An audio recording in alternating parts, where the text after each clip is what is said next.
Being Elizabeth. My dad. He shot my mom and he shot himself. My dad shot my mom! Why would my dad shoot my mom? I don't know, man. Lord, please don't let my dad die. Please don't let my dad die.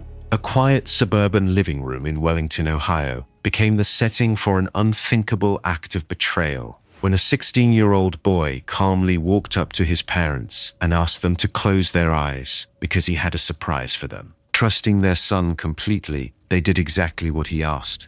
Moments later, the silence of the home was shattered by gunfire. What followed was a cold-blooded attempt to rewrite reality. The teenage killer did not panic. He did not break down. Instead, he forced the murder weapon into his bleeding father's hand to stage a murder-suicide, intercepted his family members at the front door, and looked them dead in the eye to deliver a calculated lie. He framed his own father for the slaughter of his mother, all over a confiscated video game. To understand how a teenager could look into the eyes of the people who raised him and pull the trigger, the dark transformation within the Petric household must be examined. Daniel Petric grew up in a devout, highly respected Christian family. His father, Mark Petric, was a well-liked youth minister at the New Life Assembly of God Church. The family dynamic was built on strict moral boundaries, faith, and mutual support. Daniel was a normal, active teenager until a severe snowboarding accident completely altered the physical reality of his life.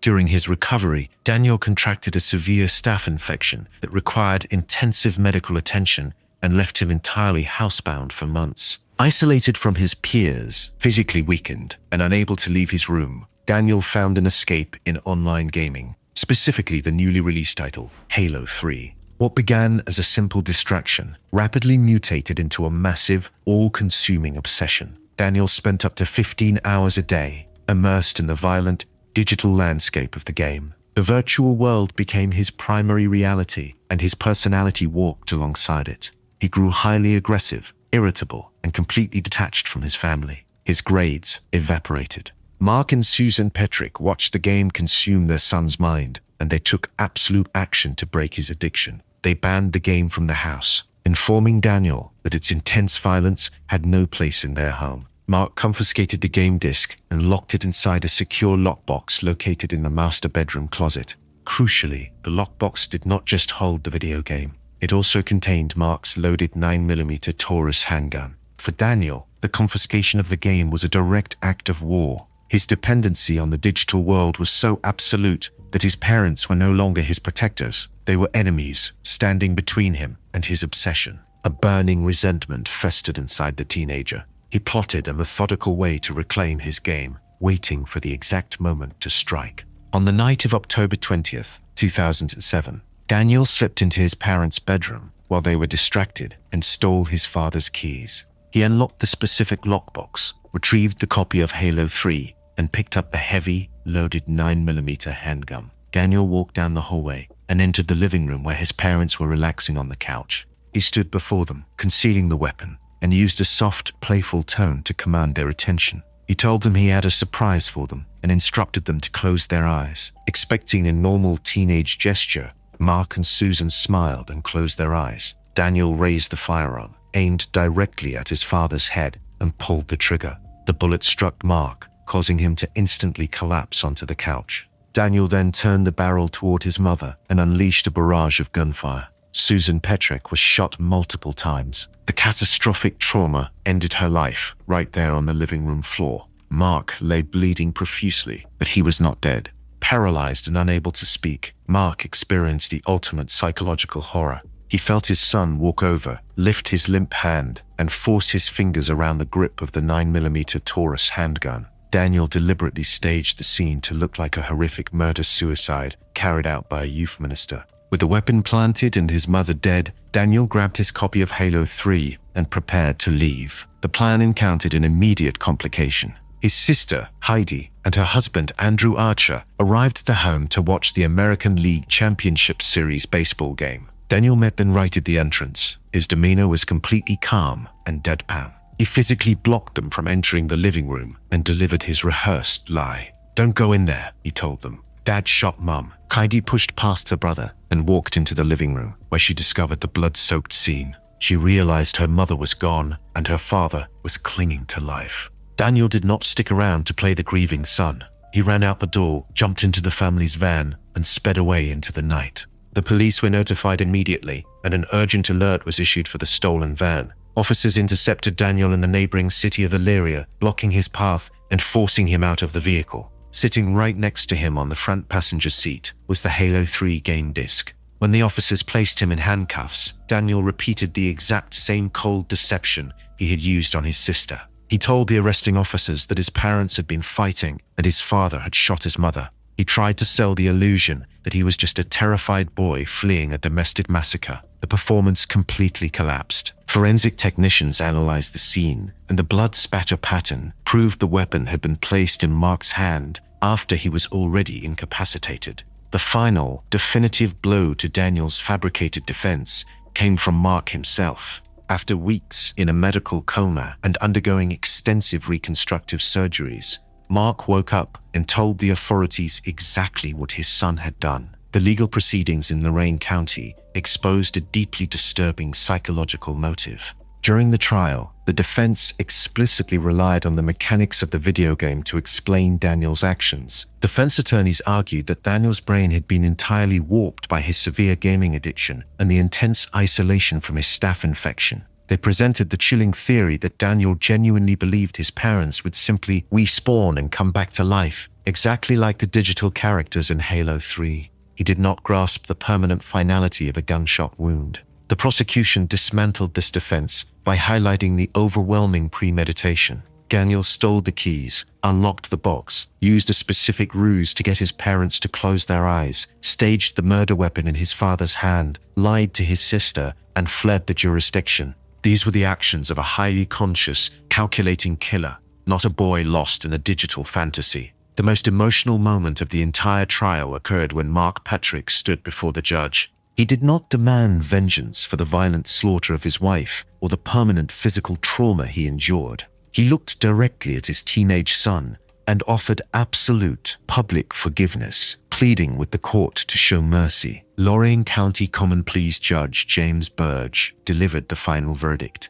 In a stunning validation of the defense's psychological theory, the judge stated that he firmly believed Daniel Petric had no idea at the time he hatched his plot that his parents would be dead forever. However, the sheer calculation of the crime demanded justice. In 2009, the judge found Daniel Petric guilty of aggravated murder, attempted aggravated murder, and tampering with evidence. Because he was a minor at the time of the crime, he was exempt from the death penalty. He was sentenced to life in prison with the possibility of parole after serving 23 years.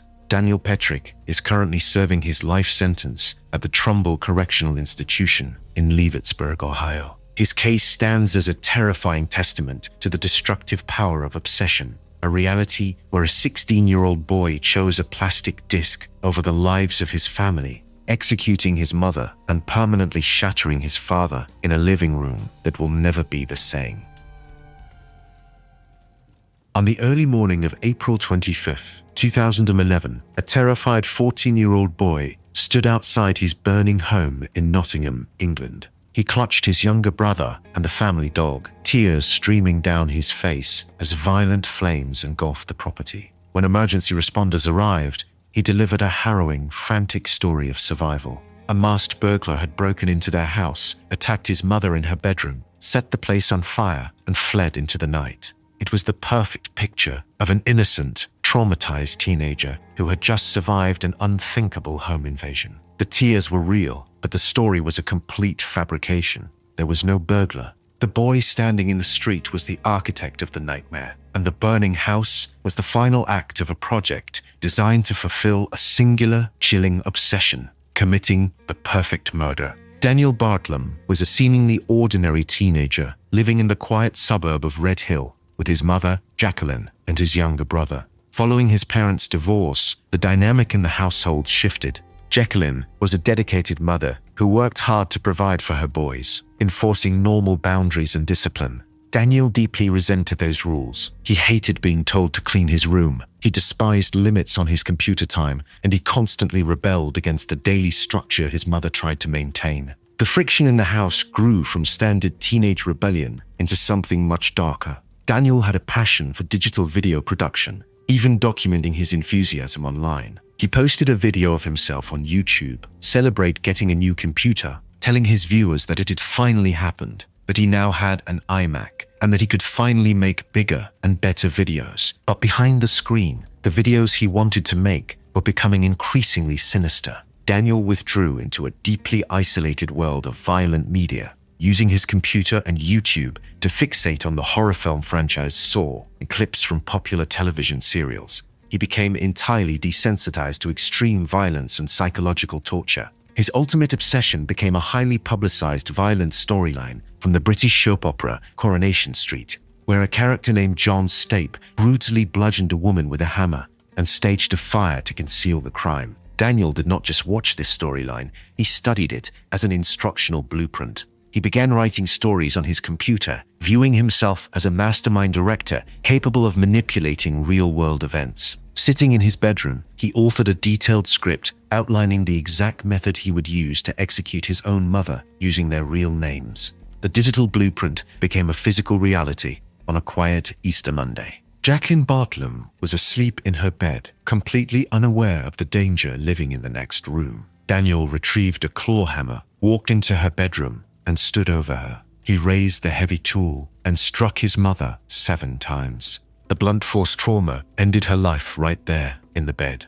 Daniel did not panic. He moved with cold, calculated precision. To destroy the physical evidence of his crime, he gathered crumpled newspaper, placed it on a gas fire to ignite it, and used it to light petrol he had poured round his mother's bedroom. He ensured the home was completely set alight before waking his younger brother, grabbing the family dog, and running out the front door to play the role of the heroic, traumatized survivor. In the immediate aftermath, Daniel sat with police officers and delivered his rehearsed narrative about the masked intruder. However, the physical reality of the crime scene refused to cooperate with his fiction. Fire investigators determined the blaze was intentionally set using an accelerant, and there were no signs of forced entry. Realizing his initial alibi was unraveling under the weight of the physical evidence, Daniel abandoned the intruder story entirely. He pivoted to a new, highly tactical defense. He admitted to the police that he had killed his mother, but claimed he was heavily provoked and had simply lost control following a heated argument.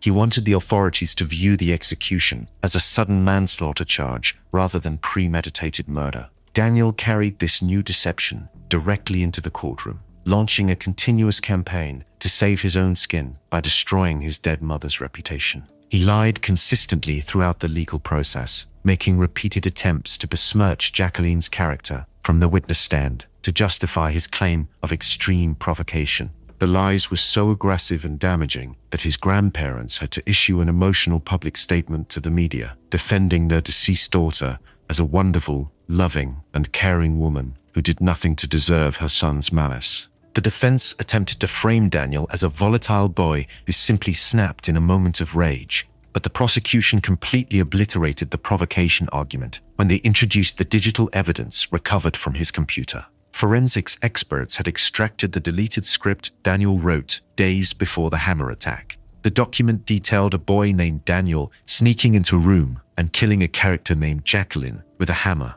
before setting the property on fire. It was absolute, undeniable proof of total premeditation. He had not lost control during an argument. He had simply executed his own script to see if he could get away with the perfect crime. The details of the case horrified the public. The fire Daniel set was so severe, but Jacqueline's body could only be identified by her dental records. Because of the uniquely shocking nature of the crime, the judge took the exceptionally rare step of lifting the standard legal reporting restrictions for minors, allowing the media to publicly name Daniel Bartlam, despite him being a 14-year-old minor. In 2012, the jury saw straight through the teenager's fake tears and found Daniel Bartlam guilty of murder. He was sentenced to life in prison in order to serve a minimum of 16 years before becoming eligible to apply for parole. Daniel Bartlam is currently serving his life sentence, with his first window for parole eligibility arriving around 2027 to 2028.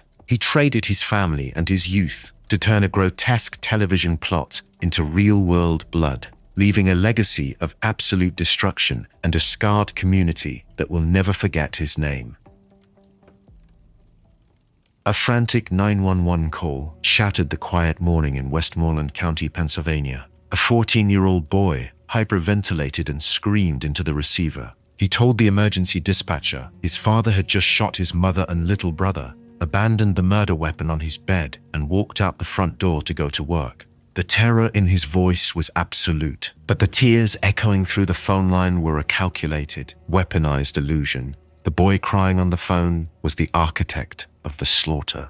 David and Dana Remeli provided a highly stable, comfortable home for their two sons in the community of New Stanton. 14-year-old Jacob was the picture of a perfectly adjusted teenager. He was a straight-A student, active in his local church, and a polite, athletic boy who played sports. There were no outward warning signs of violence, and no indication he posed a threat to anyone. Beneath that polished exterior, a dangerous psychological fracture was widening. Jacob cultivated a dark, violent alter ego inside his mind, a persona he named Wrath. He allowed this internal voice to dictate his thoughts, feeding a growing hatred for his family. Wrath explicitly commanded him to kill his parents, his brother, and then himself. Instead of seeking help, Jacob quietly mapped out the total destruction of his own home. He knew every detail of his family's daily routine. His father worked as a plumber and left the house before dawn every single morning. Jacob also knew exactly where his father kept his personal firearm for home protection. It was a Ruger .380 caliber handgun, stored safely and securely on the very top of the kitchen refrigerator. The weapon was always kept completely unloaded. The ammunition was deliberately stored in an entirely separate area of the kitchen to ensure the absolute safety of the boys. Jacob knew exactly how to retrieve both and load the gun. The plan was put into motion on the morning of November 30th, 2016. David woke up early, quietly got ready for work, and walked out front door at 5:40 in the morning. He left the house completely silent, believing his wife and two sons were sleeping safely in their beds. The moment David's work truck pulled away from the property, Jacob sprang into action. He walked into the kitchen, reached up to the top of the refrigerator, and pulled down the unloaded Ruger .380 handgun. He walked to the separate storage area, retrieved a loaded magazine, slid it seamlessly into the grip of the weapon, and pulled the slide back to chamber a live round. He moved through the dark house with silent precision. Jacob walked directly into his mother's bedroom.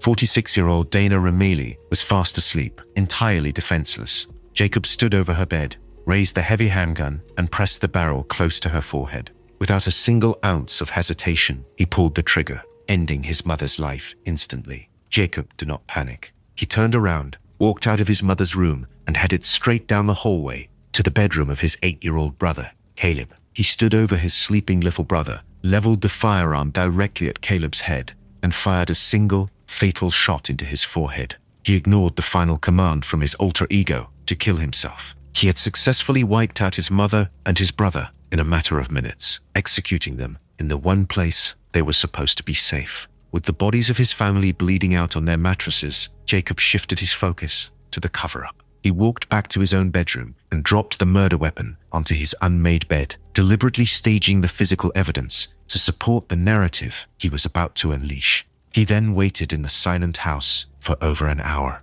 He paced the floors, gathering his thoughts, preparing his vocal performance, and waiting for the optimal time to call the authorities so his father would be far away at work. At 6:53 in the morning, Jacob dialed 911. He delivered an Oscar-worthy performance of sheer panic and confusion. He cried uncontrollably into the receiver, screaming that his father had just murdered his mother and brother. He wove a brilliant, terrifying lie. He told the dispatcher that his father placed the handgun on Jacob's bed, looked right at him, and asked, "Why didn't you call 911 before leaving the house to go to work?" It was an intricately designed fiction, engineered to send a heavily armed police squad after an innocent man driving his plumbing truck. After hanging up, Jacob ran out of the house wearing only a t-shirt and boxer shorts. He fled through the freezing cold morning to a neighbor's house. The neighbor gave him a blanket and stayed with him until emergency responders arrived. Paramedics and police cruisers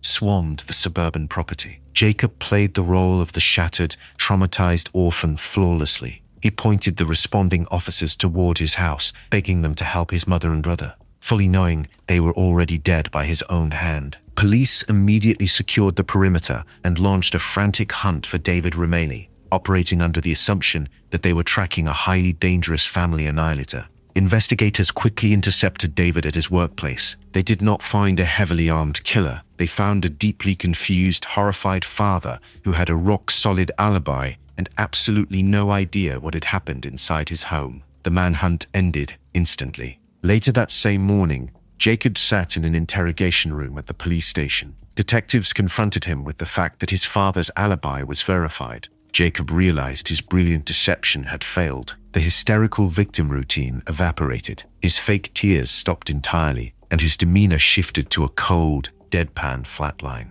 He delivered a full confession, outlining exactly how he retrieved the gun and the separated ammunition, executed his family, and placed the desperate call to frame his father. He formally introduced the story of his violent alter ego, Wrath. In a final, chilling admission, Jacob looked at the state police and stated that if his father had been in the house at the time, he would have shot and killed him as well. The psychological defense dominated his legal proceedings. Psychiatric evaluations confirmed that Jacob was suffering from schizoaffective disorder. However, the absolute calculation of the crime could not be ignored. Waiting for his father to leave the property, retrieving the weapon and the separated ammunition, moving systematically from room to room, and staging a highly coordinated 911 call proved a total awareness of his reality and the consequences of his actions. The most stunning moment of the courtroom proceedings came from the father he tried to frame. Despite Jacob executing his wife and youngest son, David stood by him. At the sentencing hearing, David publicly forgave his son. He hugged him in the middle of the courtroom and pleaded with the judge to ensure Jacob received mental health treatment in prison. In 2020, Westmoreland County Common Pleas Court Judge Christopher Feliciani accepted a plea of guilty but mentally ill to 2 counts of third-degree murder. This specific designation meant Jacob would serve his sentence in a state prison, but the state was legally mandated to provide him with ongoing psychiatric treatment. The judge sentenced him to 30 years to life in prison. Jacob Remaley is currently incarcerated at SCI Pine Grove, a Pennsylvania state correctional institution that specifically houses young adult offenders and operates specialized mental health programs. He traded his future and the lives of the people who loved him to act out a monstrous internal fantasy, putting on a viral performance of fake grief while leaving a surviving father to mourn a destroyed home and grapple with the ultimate betrayal. Imagine standing at a church pulpit, weeping uncontrollably in front of hundreds of silent mourners. You speak of your deep, unwavering love for your murdered parents, your voice cracking with agonizing grief, as you describe the immense void their sudden, brutal deaths have left in your life. You look out into the crowd and declare that your mother had been your personal hero since the 5th grade. You turn your eyes toward your father's casket and tell the room that he was the only person you had ever met who could match your mother's incredible drive, calling them the perfect teen who were absolutely perfect for each other. The entire room weeps with you, but every single tear is completely synthetic. The grieving 19-year-old delivering this heartbreaking eulogy is the exact same person who crept into the family mansion just days earlier, stood over his sleeping parents with a semi-automatic rifle, and systematically pulled the trigger. To understand how a teenager could look at the people who gave him everything and plan their total eradication, the reality inside the Sachs family must be examined. Brad and Andra Sachs were highly successful business tycoons who built an incredible financial empire in San Juan Capistrano, California. They amassed a massive fortune through technology companies and highly lucrative real estate investments, raising their children in a sprawling multi-million-dollar mansion. They provided their 19-year-old son, Ashton, with an environment of absolute privilege, completely funding his lifestyle and purchasing a comfortable condominium for him in Seattle, Washington, so he could attend college. But away from his parents, Ashton completely unraveled. He abandoned his academic responsibilities entirely, choosing instead to spend his days smoking marijuana, playing video games, and isolating himself from the world. As his life spiraled into total failure, a deep, toxic resentment began to fester inside his mind. Ashton projected his own severe depression and lack of direction onto his parents, convincing himself that they favored his siblings, blamed him for his failures, and viewed him as a massive disappointment.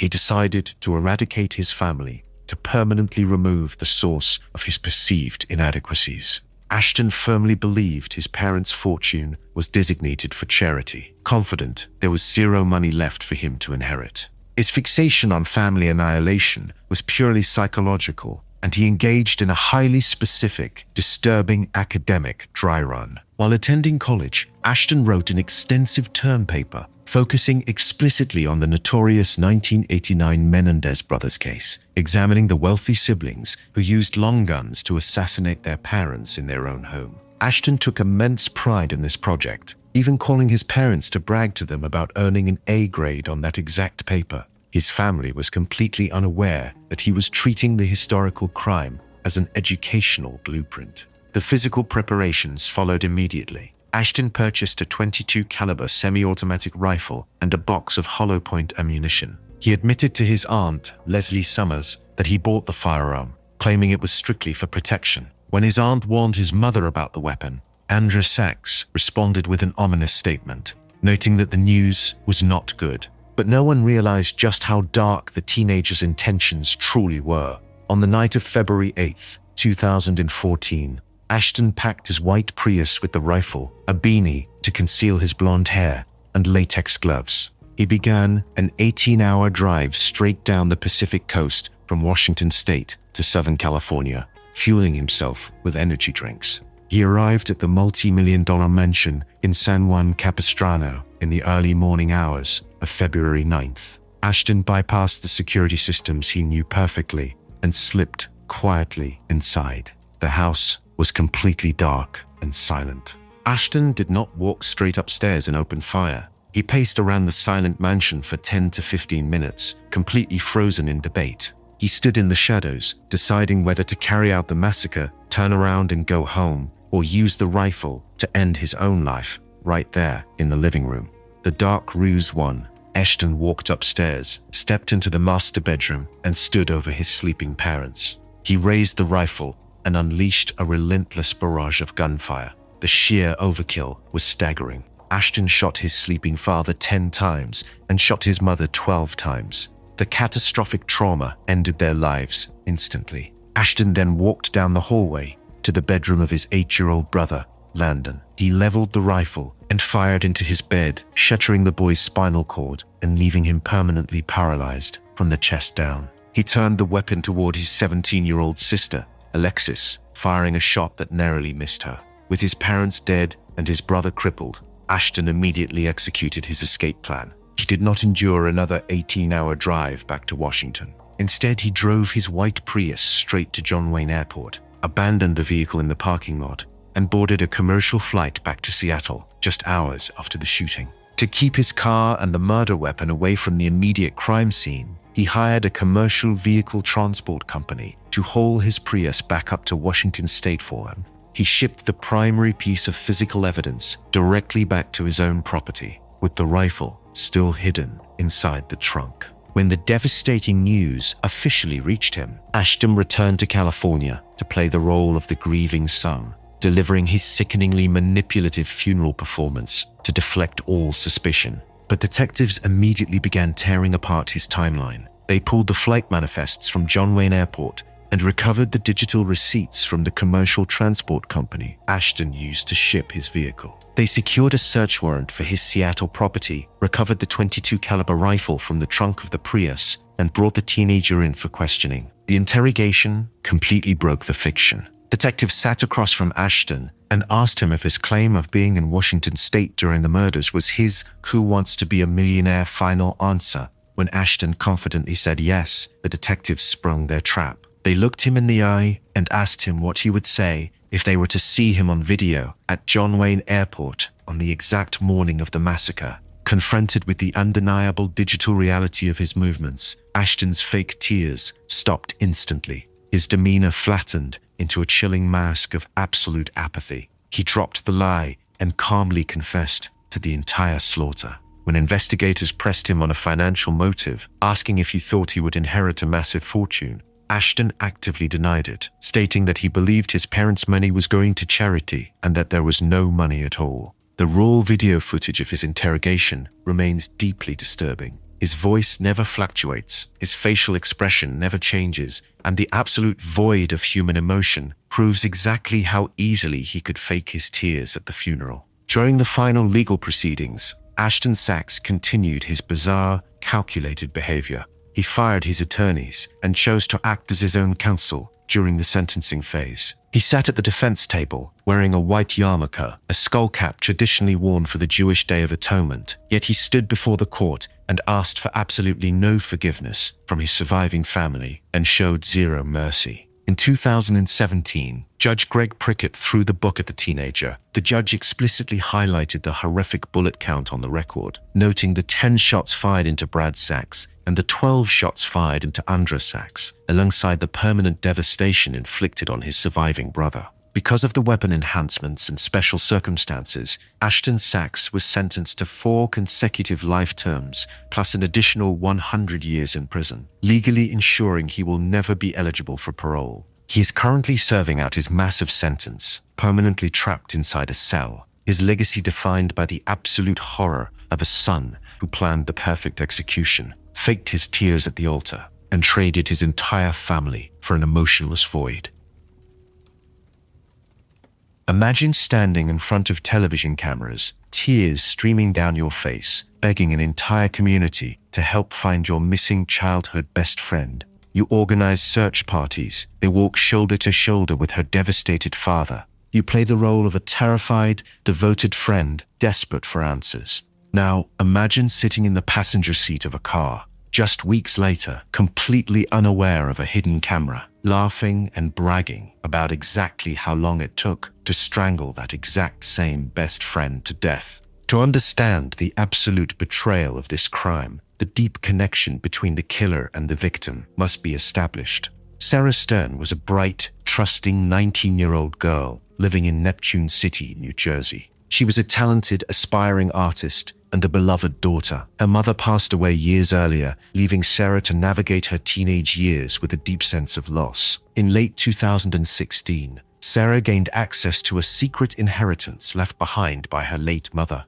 It was a massive sum of old 1980s currency, sitting in a safe deposit box at a local bank. Excited about her future, Sarah shared the news with her closest circle. The person she trusted most with this information was Liam McAtasney. They had been best friends since grammar school. Sarah trusted him implicitly. Liam did not view Sarah as a friend. He viewed her as a human bank vault. He believed her inheritance totaled up to $100,000. A dark, consuming greed hijacked his mind entirely. He decided that Sarah's life was worth less than the cash. Liam mapped out a highly calculated plan to murder his best friend, steal her inheritance, and stage her death to look like a tragic suicide. To execute the cover-up, he recruited his roommate, Preston Taylor, who was also a childhood friend of Sarah's and had even taken her to the junior prom. On the afternoon of December 2nd, 2016,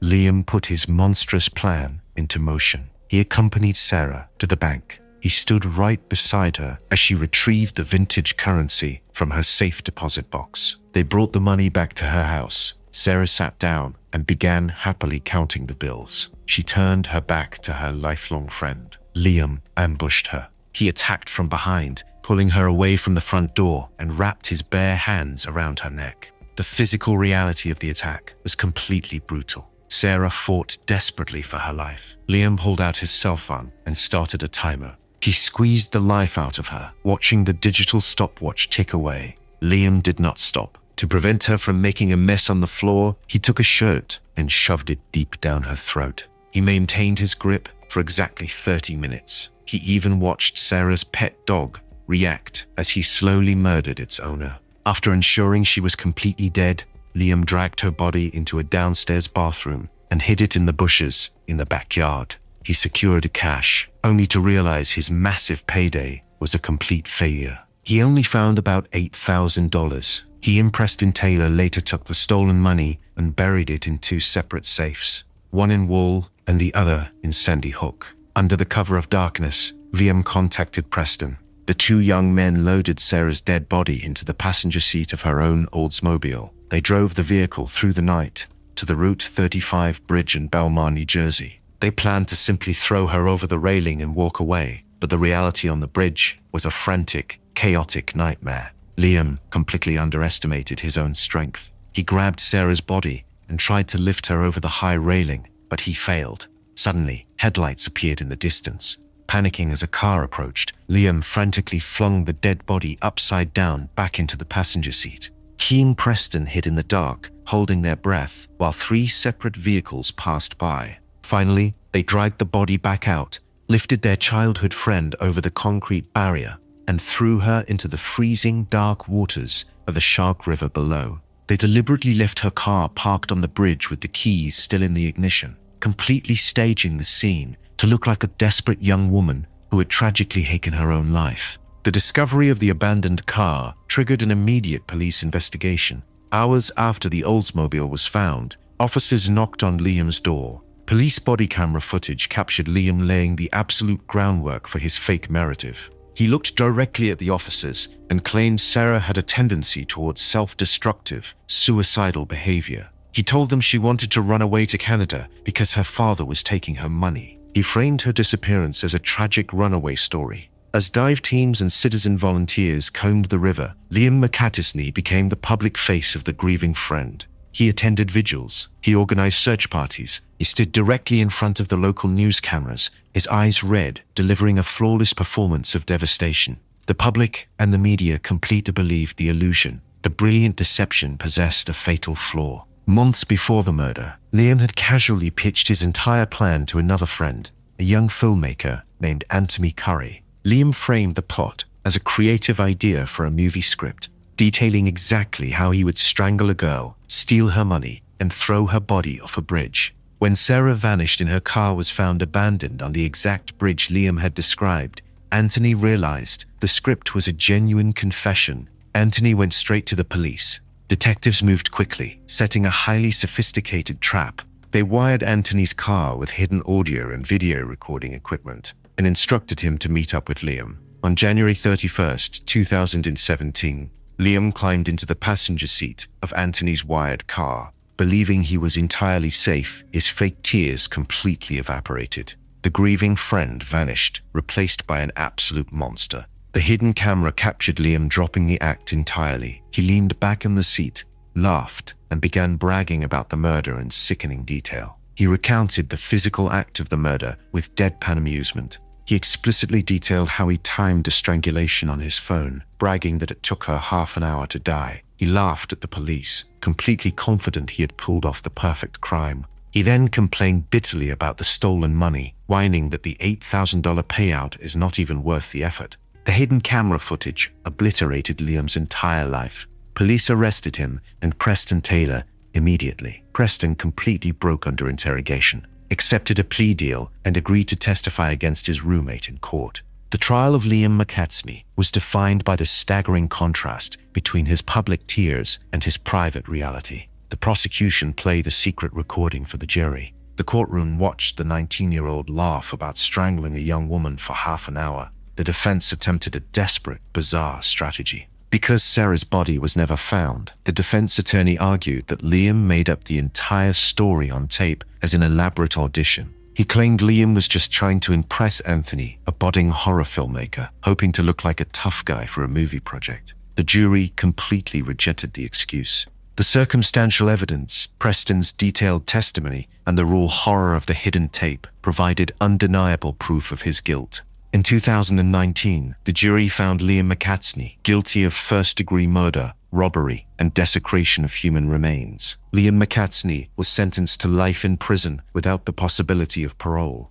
The judge also refused to show significant leniency to the accomplice, declining to reduce Preston Taylor's 18-year sentence. The judge justified the harsh term by flatly stating on the record that Preston was eventually going to get out, but Sarah Stern was gone forever. Tragically, Sarah Stern's remains have never been recovered from the Shark River. Liam McCattisney traded the life of his lifelong best friend for $8,000, performing for the news cameras to hide his guilt, only to have his entire future destroyed by his own arrogant bragging on a hidden tape.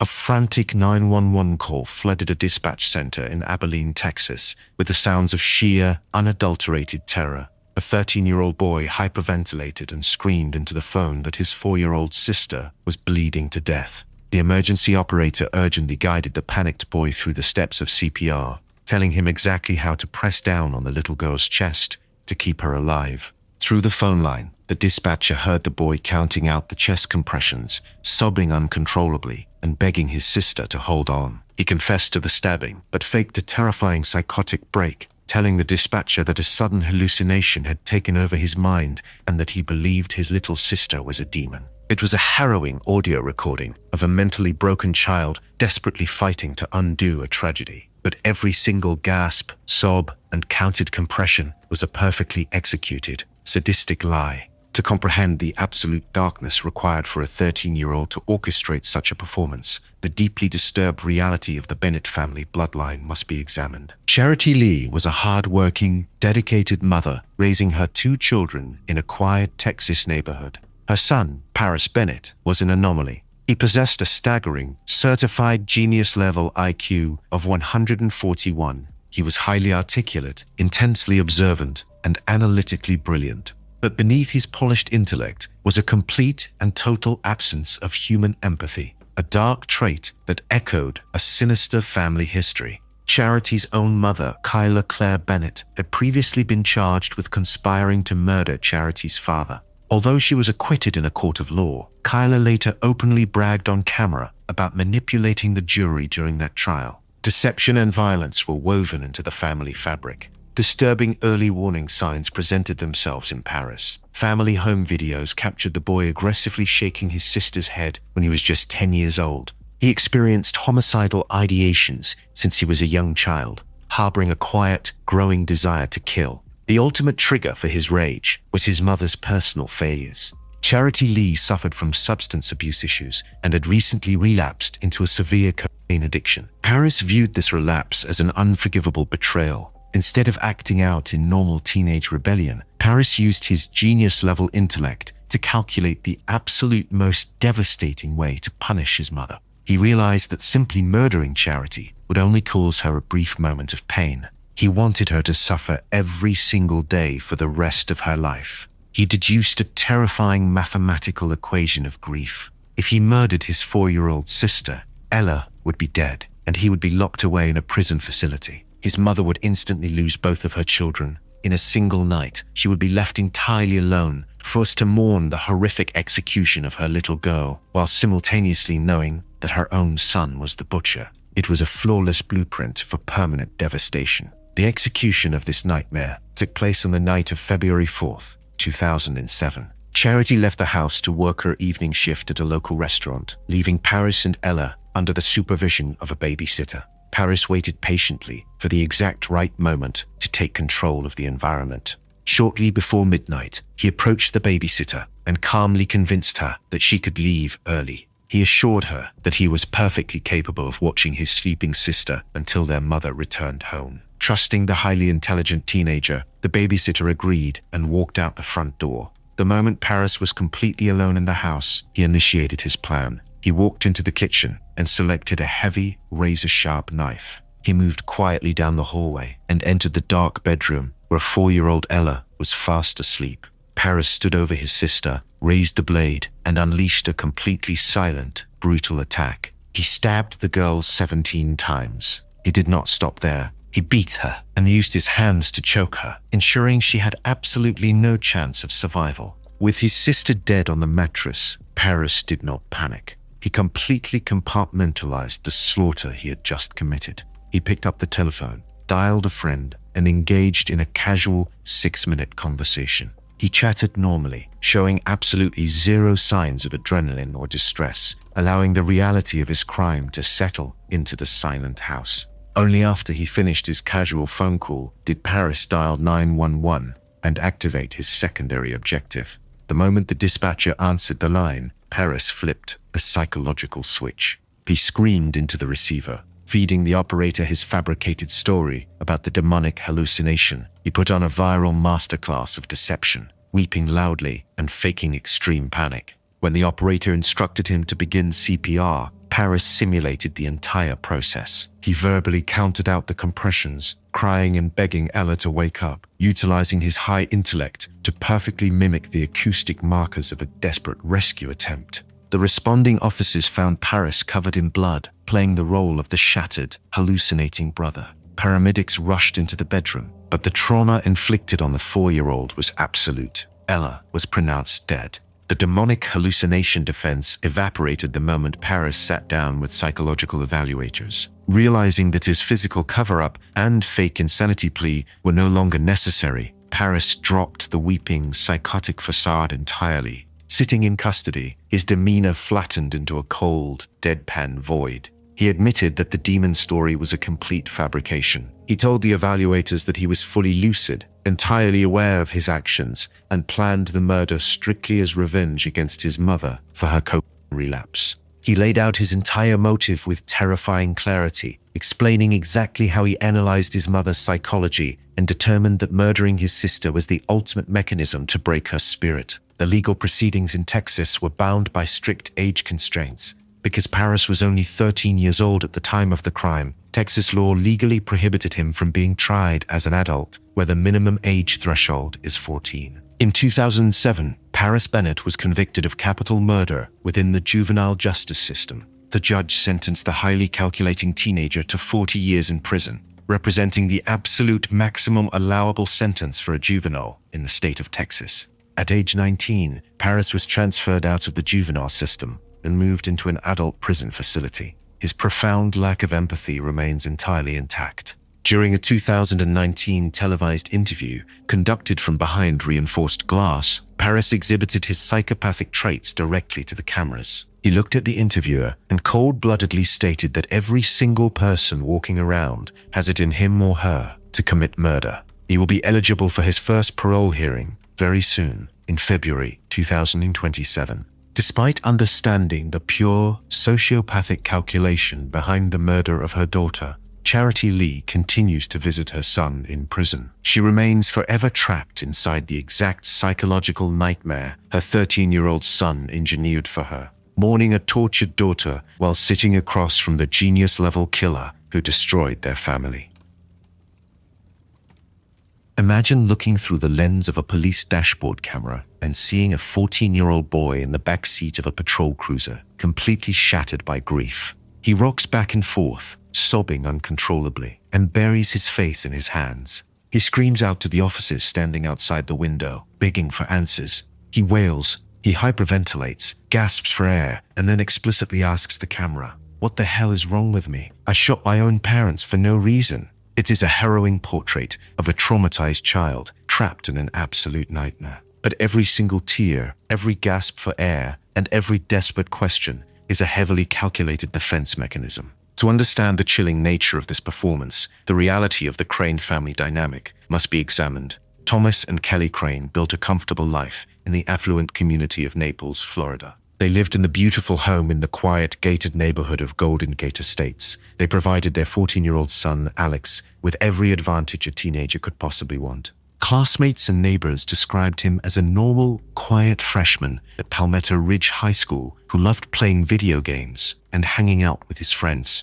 There were absolutely no documented signs of severe physical abuse and no extreme behavioral red flags indicating that a massacre was brewing inside the walls of the household. But a toxic, deeply hidden rage festered inside the teenager. Neighbors and family members cited Alex's extreme anger over his parents' controlling disciplinary style. In 2008, Alex called 911 to report his father, claiming Thomas hit him in the head multiple times, simply because Alex drank a can of soda without permission. He complained bitterly to his neighbors, explicitly stating he was sick and tired of his parents bossing him around and completely fed up with how they treated him. This teenage resentment mutated into a cold, calculated desire for total eradication. Just weeks before the slaughter, Alex made a highly specific, disturbing comment to an ROTC classmate named Jacob Frost. When someone asked Alex why he was always driven home by his mother,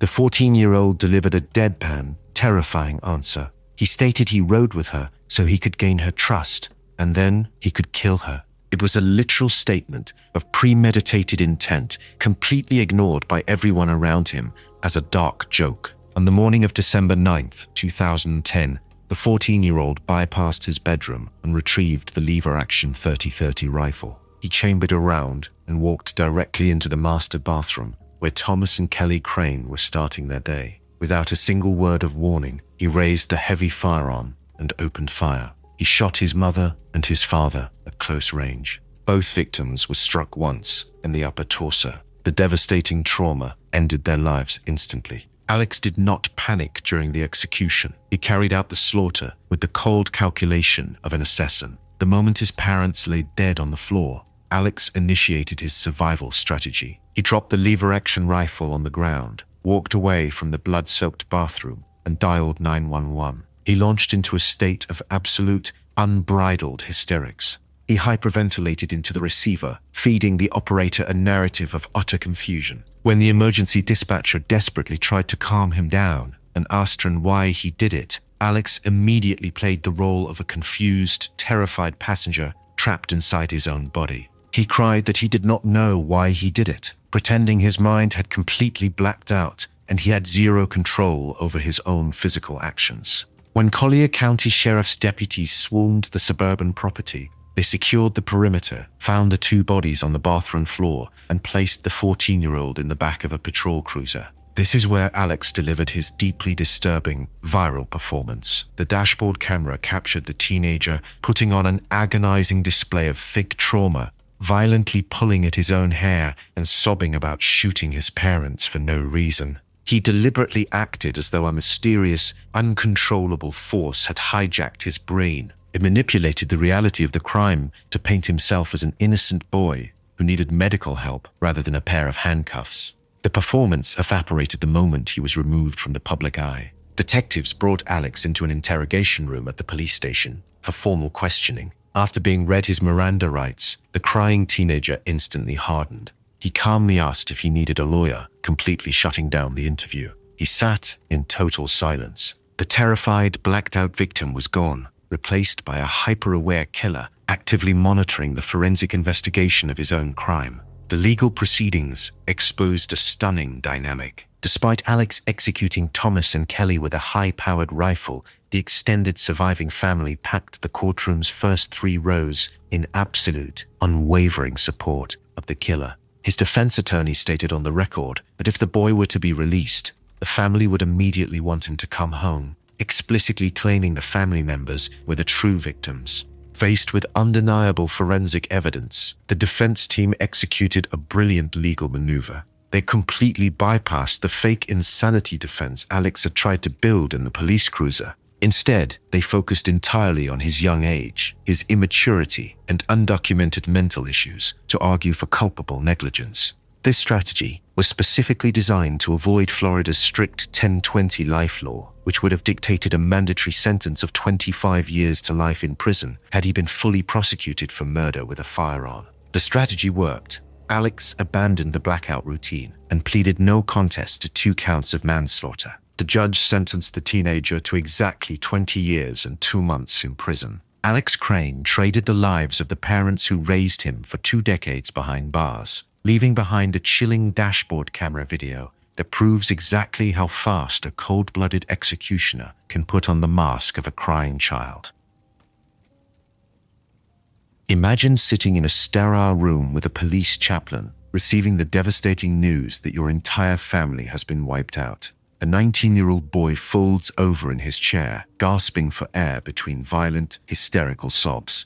He wails in sheer agony, burying his face in his hands, playing the role of a completely shattered, traumatized son facing an unimaginable nightmare. The performance is a masterful display of agonizing grief, but the tears are completely synthetic. The boy crying in the room is not an orphaned victim. He is the executioner. Alan Hooby annihilated his mother, his father, and his teenage sister, orchestrating a brutal family massacre simply to speed up his inheritance and pay off his luxury shopping debts. To understand the sheer depravity of this crime, the financial obsession driving the killer must be examined. The Hooby family lived a life of extreme wealth and prominence in the tight-knit community of Duncan, Oklahoma. 50-year-old John Hooby was a highly respected local publisher who ran the town newspaper. He and his 48-year-old wife, Tinker, provided a deeply privileged upbringing for their two children, 19-year-old Alan and 17-year-old Catherine. They lived in a sprawling, upscale home and enjoyed absolute financial comfort. Alan Hooby was a freshman at the University of Oklahoma, but he possessed zero interest in his education. His entire existence revolved around status and projecting a highly curated image of luxury. He developed a massive, uncontrolled shopping addiction. He obsessively purchased designer clothing, luxury watches, and high-end accessories to show off to his college fraternity brothers. But his lavish lifestyle was built entirely on a foundation of lies and mounting debt. When his generous allowance ran out, Alan resorted to theft to fund his image. He stole his own grandmother's credit card and fraudulently charged $5,000 to finance a luxury vacation to Europe. His parents discovered the theft, and the family dynamic permanently fractured. John and Tinker Hooby refused to protect him from the law. They turned their own son in to the police to teach him a lesson and completely severed his financial lifeline. Alan pleaded guilty to the felony fraud charges and was actively serving a deferred sentence on probation. Cut off from the family fortune, Alan spiraled into absolute financial desperation. To maintain his wealthy image on campus, he took out a $3,000 loan. He did not borrow this money from a legitimate local bank. He owed the $3,000 to a dangerous loan shark, and the debt quickly came due. He had no job and no way to pay it back. Instead of accepting the consequences of his actions, Alan devised a terrifying, sociopathic solution. He calculated that if his mother, father, and sister were all dead, he would instantly become the sole surviving heir to the massive Hooby estate. The financial windfall would erase his debt to the loan shark and fund his luxury shopping addiction for the rest of his life. The premeditation of the slaughter was highly sophisticated. Alan understood that his digital footprint could place him at the crime scene, so he engineered a flawless digital alibi. He purposely left his cell phone behind in his college dorm room in Norman, Oklahoma, specifically so his location could not be tracked to his hometown. He then utilized social media scheduling tools to automatically post tweets and Instagram updates while he was physically committing the murders, manipulating reality to make it appear he was relaxing on campus the entire time. For a weapon, Alan secretly stole a loaded 9mm pistol out of the center console of his father's truck. The theft actually alarmed his father. John Hooby noticed the 9mm handgun was missing from his vehicle and officially reported it stolen earlier that exact same day, completely unaware that his own son had taken the weapon to execute the family. On the morning of October 9th, 2014, Alan put his murderous business transaction into motion. He drove to Duncan, parked his vehicle down the street to avoid detection, slipped through the back door of his family home, and waited in the shadows. Tinker Hooby was working in the kitchen. Alan walked up behind her, raised the heavy firearm, and shot his mother. She collapsed onto the kitchen floor, but the devastating trauma did not end her life instantly. Alan stood over his mother, leveled the weapon, and shot her a second time to finish the job. Alan did not panic. He calmly waited in the silent house for his next target to arrive. A short time later, 17-year-old Catherine walked through the front door after finishing her shift washing cars at a local dealership. As she stepped into the kitchen and discovered her mother's body, Alan ambushed her. He fired the 9mm pistol, striking his teenage sister in the head and executing her right next to their mother. The 19-year-old killer remained in the house, stepping over the blood-soaked bodies of his mother and sister, entirely devoid of human empathy. He sat in the home and waited for nearly an hour. John Hooby finally arrived home from his publishing office. The moment he walked through the door, Alan leveled the gun and shot his father. Just like his mother, John survived the initial gunshot. Alan stood over his wounded father and executed him with a second round. He wiped out his entire bloodline in a series of cold, calculated ambushes.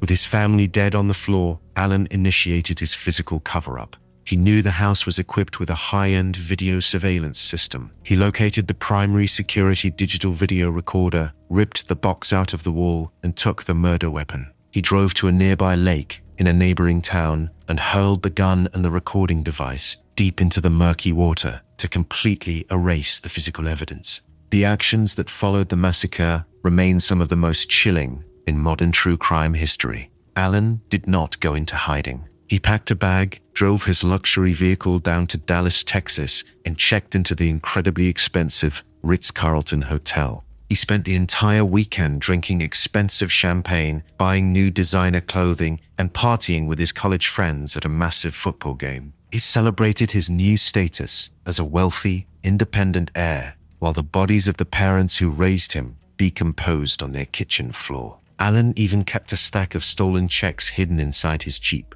during the luxury weekend. On the morning of October 13th, the family's housekeeper arrived for her normal shift. She walked into the kitchen and discovered the horrific scene. Police completely locked down the property and quickly located the 19-year-old son. When authorities brought Alan into the station, they arranged for a police chaplain to deliver the news of his family's death. Alan activated his viral performance. He cried, wailed, and rocked back and forth, putting on a spectacular show of devastation. But the police saw straight through the fake tears. Detectives bypassed his abandoned cell phone and uncovered his actual movements. They tracked his physical path directly to the lake, where he disposed of the evidence.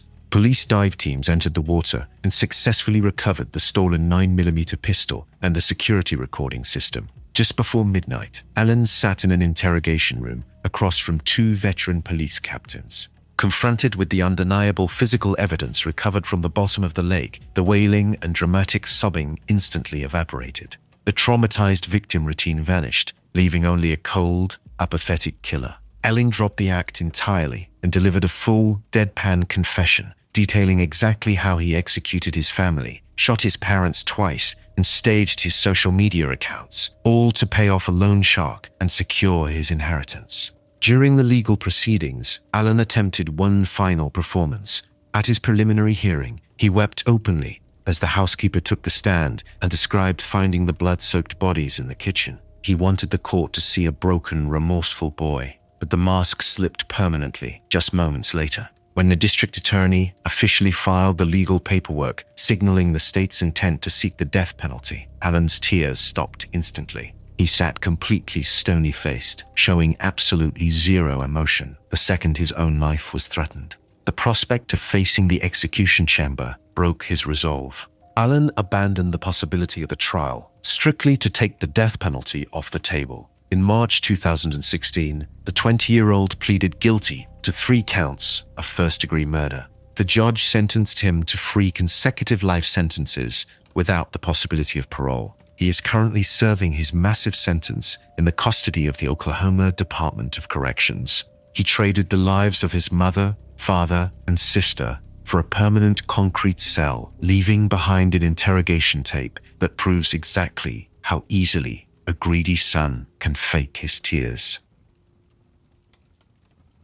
Imagine standing in a courtroom, looking at a jury, and blaming a bottle of prescription pills for the total annihilation of your own family. The defense strategy paints a tragic picture of a helpless teenage boy whose brain was hijacked by a chemical blackout, turning him into an unwilling zombie. The narrative is designed to generate absolute sympathy and redirect all accountability to the medical system. But the physical reality of the crime tells a completely different, far more sinister story. A chemical blackout does not carefully select a heavy steel sledgehammer, a sharpened hatchet, and a butcher knife. A medication side effect does not methodically walk from room to room, executing parents and mutilating young children. To understand the absolute cruelty of this execution, the dynamic of the Franklin household must be closely examined. Gerald and Cynthia Franklin lived a comfortable, highly respected life in the affluent community of Huntsville, Alabama. They were deeply compassionate, devout parents, raising a large family of 6 children.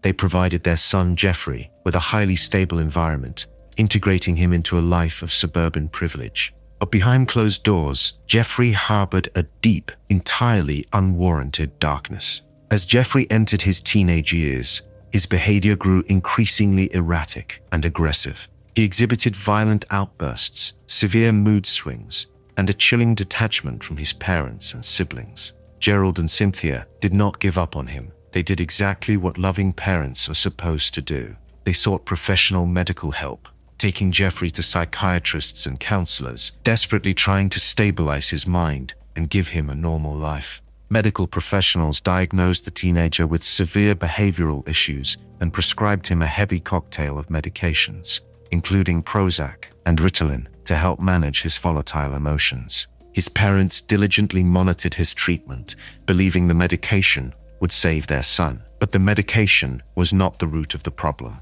Jeffrey kept highly secretive personal journals hidden in his bedroom. These writings detailed a deep, consuming fascination with Satanism and outlined highly specific, violent fantasies about slaughtering his entire family. His mind was not hijacked by a chemical imbalance. It was fueled by a dark, premeditated desire to cause absolute destruction. The ultimate warning sign flared up just hours before the massacre. On the exact day of the murders, Jeffrey was formally suspended from his high school for bringing a knife onto the campus. The suspension was the final catalyst. Returning to his Huntsville home that afternoon, Jeffrey decided to bring the violent fantasies detailed in his journals into reality. The horrific betrayal unfolded on the night of March 9th, 1998. The Franklin household grew completely silent as the family went to sleep. Gerald and Cynthia were fast asleep in their master bedroom, entirely defenseless. Their younger children were safely tucked into their own beds down the hallway.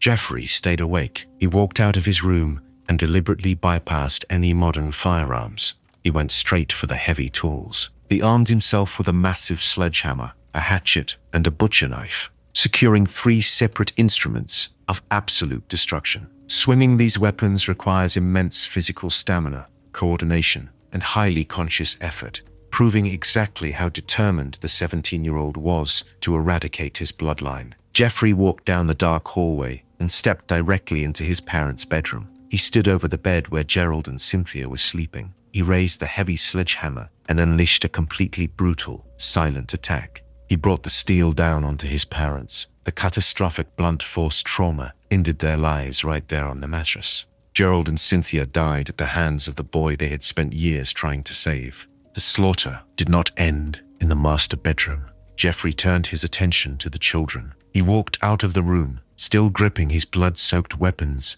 and moved systematically down the hallway. He entered the bedroom of his 12-year-old brother, Timothy Jr. He raised the hatchet and the butcher knife, bringing the blades down on the sleeping child, inflicting life-altering injuries. He then moved from room to room, unleashing the same unimaginable violence on his 9-year-old sister, Chelsea, and his 6-year-old brother, Daniel. 2 other siblings were also in the house, but they miraculously managed to escape the attack completely unharmed. Convinced he had inflicted maximum devastation, the teenager dropped his heavy tools, stole the keys to the family vehicle, and fled into the dark. When police officers arrived at the Huntsville home the following morning, they walked into a complete war zone. Paramedics rushed the 3 critically injured siblings to the hospital, initiating a massive medical intervention to save their lives. Meanwhile, a frantic manhunt swept across the state for the 17-year-old killer. Law enforcement tracked Jeffrey down, leading to a slow-speed chase through the Huntsville suburbs. Officers eventually forced the vehicle to a halt and pulled the teenager from the stolen car. Faced with the undeniable reality of his actions and the very real threat of the death chamber, Jeffrey needed a defense. His highly calculated medical excuse was slowly engineered over time by his legal team. They hired a well-known anti-psychiatric drug advocate to testify on his behalf, officially constructing the Prozac defense. They argued that the prescription medications caused a sudden, uncontrollable manic episode, chemically lobotomizing him and forcing his body to commit the murders against his own will. The defense played the tragic role of a young boy poisoned by the medical system, crying out for sympathy and attempting to completely avoid accountability for the blood on his hands. The prosecution and forensic experts immediately dismantled this theatrical performance. The sheer physical reality of the crime scene completely destroyed the illusion of a spontaneous chemical blackout. Murdering 2 adults and attacking 3 children with heavy, blunt force tools and a butcher knife is a highly exhausting, prolonged physical activity. Furthermore, the discovery of his satanic journals provided concrete, written proof that the teenager had been fantasizing about the exact slaughter he carried out. The mechanics of the crime proved absolute, chilling premeditation. The legal maneuvering stole the justice system. In 1999, Jeffrey was found mentally incompetent to stand trial and was remanded for treatment. But the delay was only temporary. Once his competency was restored, the Madison County District Attorney's Office fully intended to seek the ultimate punishment. They pushed for the death penalty, determined to secure the absolute maximum consequence for the slaughter. However, human rights organizations, including the United Nations Subcommission and Amnesty International, intervened in the case, arguing that executing a 17-year-old was a direct violation of international customary law. Realizing a jury would never buy the medication excuse after seeing the crime scene photographs and reading the violent journals, Jeffrey abandoned the highly publicized trial strategy. In the year 2000, the teenager stood before a judge and pleaded guilty to the capital murders of his parents and the attempted murders of his 3 siblings, strictly to avoid the death penalty. The judge condemned the absolute brutality of the betrayal and sentenced Jeffrey Franklin to 5 life sentences, securing 2 for capital murder and 3 for attempted murder. He remains permanently incarcerated inside the Alabama Department of Corrections. In late 2025, the killer granted a rare jailhouse interview to a true crime podcast, breaking his silence from behind bars. But no words can undo the profound evil of his actions. He traded a life of privilege and unconditional love for total destruction, leaving behind a completely shattered family and an elaborate legal defense that proves exactly how far a calculated killer will go to fake his own victimhood.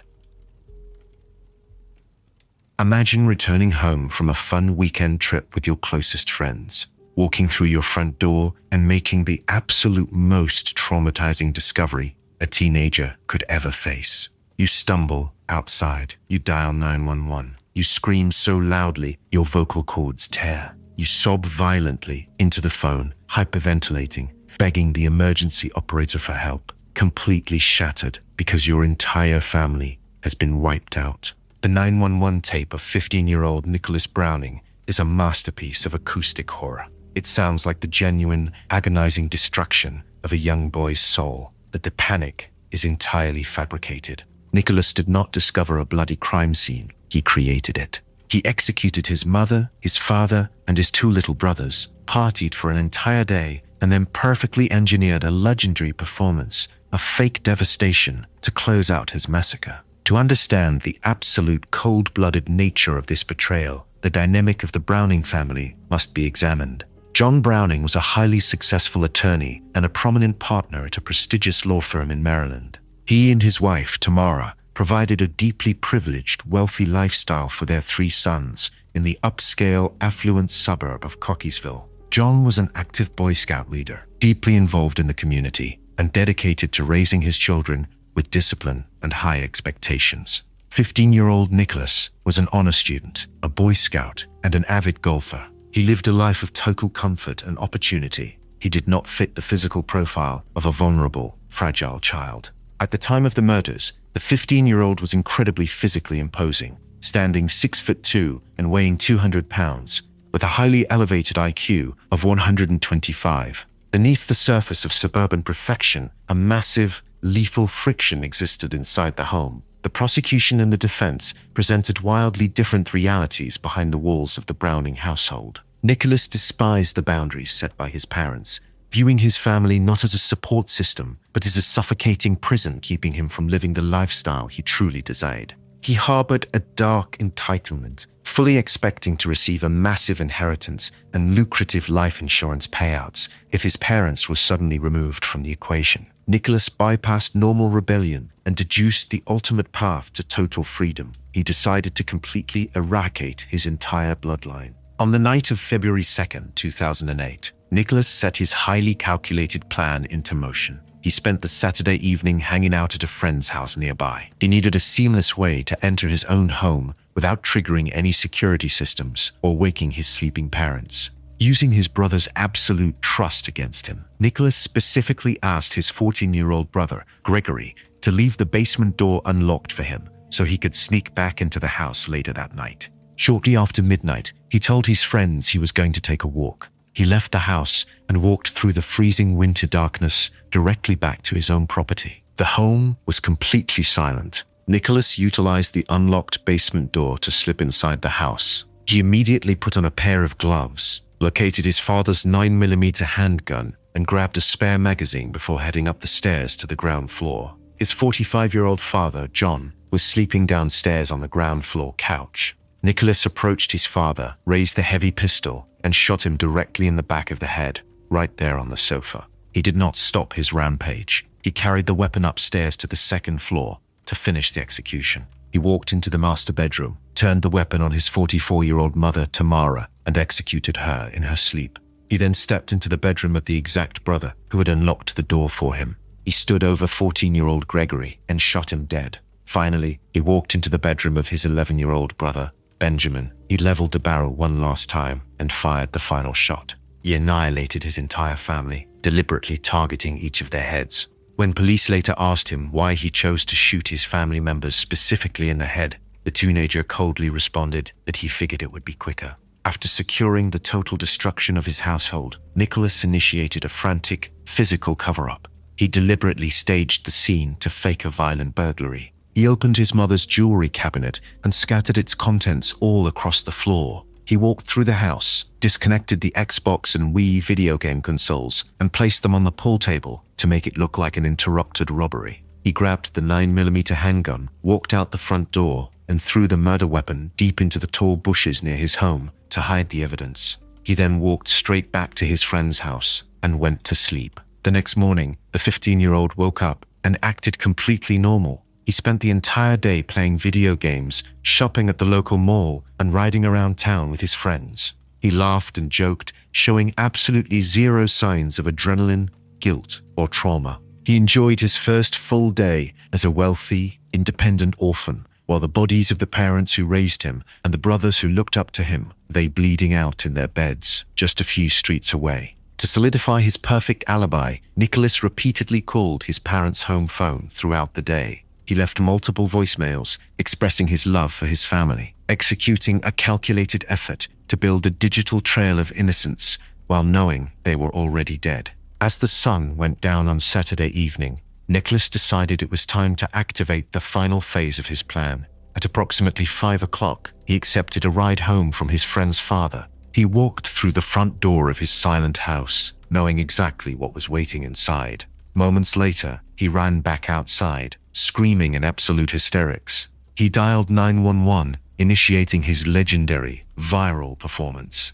He played the role flawlessly. He successfully convinced the emergency dispatchers, the responding officers, and his friends outside the house that he was the ultimate tragic victim of a mysterious, horrific home invasion. When detectives arrived at the sprawling suburban property, they found the catastrophic aftermath. They took the hysterical 15-year-old back to the police station for questioning, but the teenager's demeanor shifted drastically behind closed doors. During his interrogation, Nicholas completely shattered the illusion of a traumatized victim when he casually interrupted the detectives to order a double cheeseburger and a Diet Coke. The detectives pressed him on his movements the night before and highlighted the massive inconsistencies in his story. Faced with mounting pressure and the sudden realization that his perfect crime was unraveling, the hyperventilating, crying boy completely vanished. The tears dried up instantly. Nicholas dropped the act entirely and delivered a cold, deadpan confession. He admitted to stealing his father's gun and executing his parents and his 2 little brothers. The confession sickened the entire state of Maryland. Because of his youth, the legal system faced massive constraints, but the sheer premeditated evil of the massacre demanded absolute justice. Nicholas was charged as an adult. In 2009, he pleaded guilty to 4 counts of first-degree murder to avoid a highly public trial. The defense attorneys desperately asked the judge for concurrent sentences, hoping Nicholas might one day easily reunite with his extended family. The judge firmly rejected this request. To deny a quick family reunion, the judge ordered 2 of the life sentences to be served consecutively and 2 concurrently, making the killer eligible for parole only after serving 23 years behind bars. Nicholas never stopped trying to manipulate the system for freedom. In 2014, at the age of 21, Browning appeared in court to request a sentence reduction. He wanted to enter a youthful offender program at the Patuxent Institution to secure a better shot at parole, but the judge firmly denied the request. He was permanently housed at the high-security North Branch Correctional Institution. Years after his conviction, it was revealed that Nicholas had joined a controversial pen pal website from prison to solicit outside communication. He eventually began corresponding with a man who visited him on a monthly basis. Nicholas Browning traded his parents, his brothers, and a life of extreme privilege for a prominent concrete cell, leaving behind a terrifying 911 tape that proves exactly how easily a monster can fake a broken heart. From the son who executed his parents over a confiscated video game, to the teenager who wiped out his entire bloodline for a financial inheritance, the stories of these 10 killers represent the ultimate betrayal of the family bond. They were the children who were provided for and the siblings who were trusted, yet they traded the lives of the people who loved them most for a sickening performance of fake tears. They are, without question, the most evil teenagers behind bars today. If you found this exploration into these shocking cases compelling, please hit the subscribe button and turn on notifications. Share your thoughts on these stories in the comments below. Which case did you find the most disturbing?